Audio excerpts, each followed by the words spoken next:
தற்போதைய அண்மை செய்தியை பார்த்துக் கொண்டிருக்கிறோம்.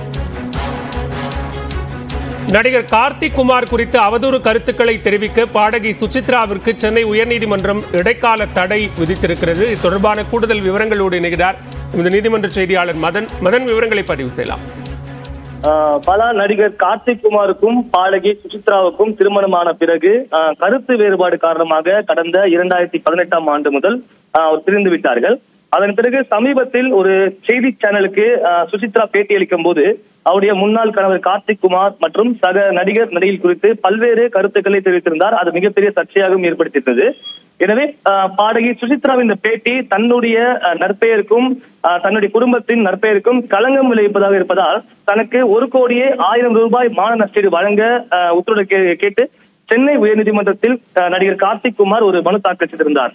இந்த மனுதான் இன்று நீதிபதி பாலாஜி முன்பு விசாரணைக்கு வந்தது. அப்போது எந்த ஒரு ஆதாரங்களும் இல்லாமல் தன்னை பற்றியும் தன் குடும்பத்தை பற்றியும் இது போன்ற அவதூறான கருத்துக்களை தெரிவிக்க சுசித்ராவுக்கு ஒரு தடை விதிக்க வேண்டும் என்ற ஒரு வாதம் கார்த்திக் குமார் தரப்பில் வைக்கப்பட்டது.